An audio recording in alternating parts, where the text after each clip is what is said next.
So if you're just joining us, I'm going to be sharing the Virtual Office Contest entries and announcing our 3 winners. The first place winner will receive a free registration for an upcoming NACCU Near You event once live events are happening again, and a $25 Amazon gift card. The second and third place winners also will receive $25 Amazon gift cards. A special shout out to Christina Mozakowski from the University of Nevada, Las Vegas, and Dave Faldine from TouchNet, who volunteered to help us judge.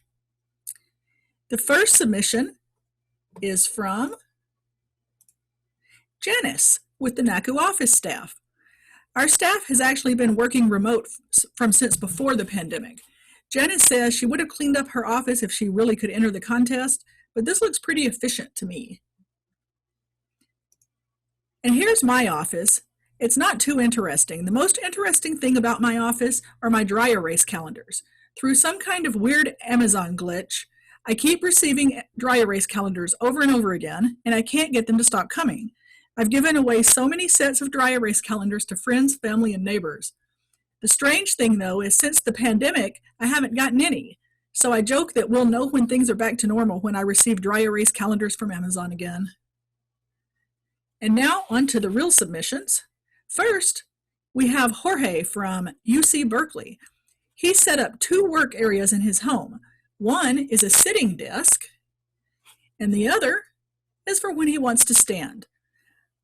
I don't know, Jorge. The sitting situation seems okay, but that standing setup is dicey. Is that your laptop or the school's? Because this picture could be used for bribery to get them to buy you a real standing desk. Jennifer from Xavier University shared her virtual office. She's turned her sunroom into her home office. She typically uses this space for crafting. She paints, oils, and acrylics and makes mugs, t-shirts, gifts, arranges flowers, sews, does cross-stitch, and she just got into diamond painting. She likes to make gifts for all of her student workers, employees, and friends. I really appreciate those who have these kind of talents and the ability to stick with them. Next, we have Josh from The Ohio State University. He says his virtual office is located in the corner of his bedroom. Josh reports that the nearby employee cafeteria is okay, but they really need to look for some better cooks. They probably shouldn't let the guy that runs the ID card office be the cook. And you would think that they would take Buck ID, but no luck getting them on board as a merchant. As you can see, Josh says his office allows for stress reduction breaks in the cozy nearby employee lounge, aka bed. Nilanjan with Atrium sent in his virtual office. I was a little confused because of the amazing reef tank. I thought that was his office at Atrium, but then the cat threw me off. But nope, that's his home office. Once upon a time, I had a reef tank too, so we geeked out together over aquariums, and I have to show you this. He shared his setup from behind the wall. An amazing amount of planning went into this setup, and I'm in awe of what he's built. Next, here's Brooke from Texas A&M University. Brooke's home office is her craft room, where she's close to her toddler, and when 5 o'clock hits, she's able to work on her projects for craft shows. This photo is just cuteness overload, and another talented crafter in our NACCU community. I have to say, I've loved getting to know a little bit about some of our NACCU members through this contest. Cheers to you, Brooke, for being able to get work done with that little cutie running around. Here we have Becky from the University of Rhode Island. Becky gets extra bonus points for representing NACCU on both her monitors. Just kidding. I love this photo, though.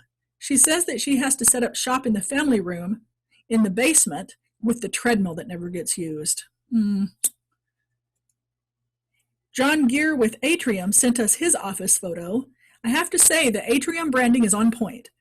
I'm with John on multiple screens, too. After working with 2 screens, it would be hard to go back to 1. But 5? This has to be a record.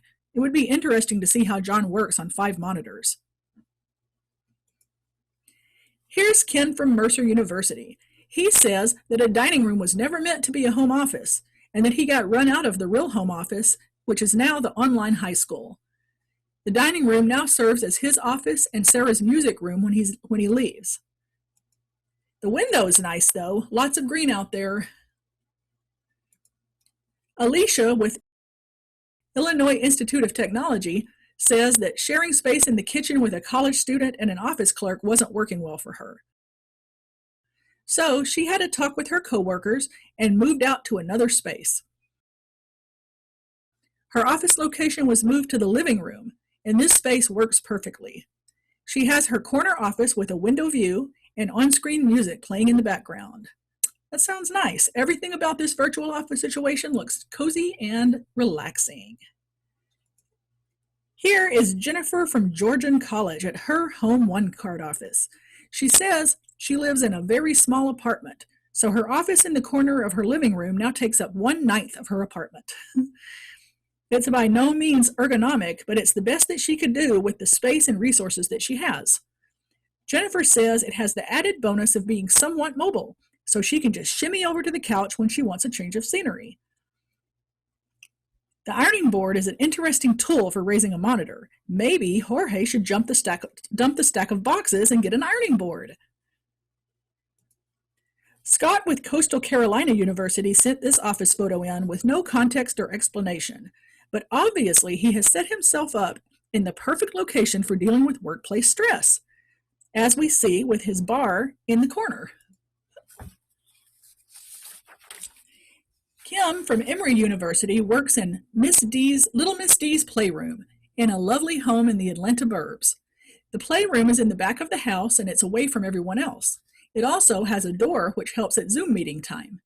If Kim needs a break, she can cook up something for herself, play with some toys, read some books, and says that what you can't see in the photo is the wardrobe of lovely dress-up clothes at her disposal. Here's Diana from Loyola Marymount University. She's fortunate to have an actual office, but says what we don't see are the boxes in the other half of the room that are part of her end-of-year tax preparation and filing, and she just hasn't had time to finish that. She calls this organized chaos.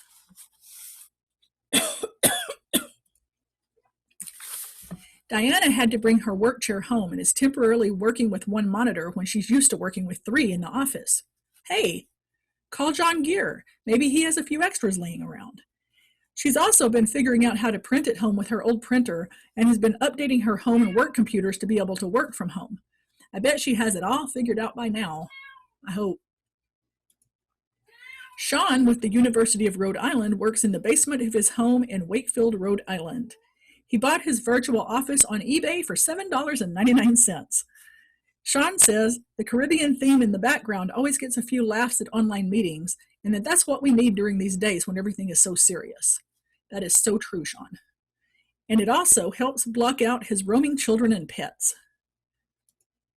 Our last entry is from Danielle at the University of Connecticut, who has created a makeshift workspace in her living room at home in Canterbury, Connecticut. She and her husband are doing home improvements at this time. That sounds difficult to work in. So their desk area is non-existent. And this is a photo of Danielle's new supervisor, Millie. Danielle says that Millie seems like a stickler, but I'm not getting a micromanager vibe here. I hope that working with Millie has been a positive experience for Danielle so far. Thank you to everyone who has participated in this little diversion from work and from all the stress that we're currently experiencing. Now on to our winners. Our judges have scored each photo based on office appearance, creativity, resourcefulness, and the entries got 2 extra points if the individual was in the photo. Our 3rd place winner is Brooke Harris from Texas A&M University. Congratulations, Brooke. You've won a $25 Amazon gift card. Our 2nd place winner, Kim Pfeffer from Emory University. Kim, you have also won a $25 Amazon gift card. Congratulations. And in 1st place, drum roll please. I'm not good at drum rolls. Jennifer McDonald from Georgian College. Congratulations to Jennifer. You have received a $25 Amazon card and you'll have a credit on your NACCU account to attend a NACCU Near You event in the future. I'll be reaching out to the winners to get your prizes to you. Thank you to everyone who's watching today. Whether our offices include a bar, a bed, a kid, a dog, 5 monitors, or just one balanced on an ironing board. We're all in this together. Stay safe, stay healthy, and check out NACCU.org/events for the latest virtual events from NACCU. Thank you, everyone. Bye-bye.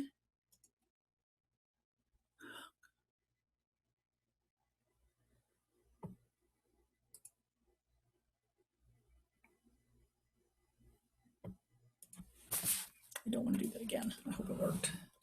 Stop sharing.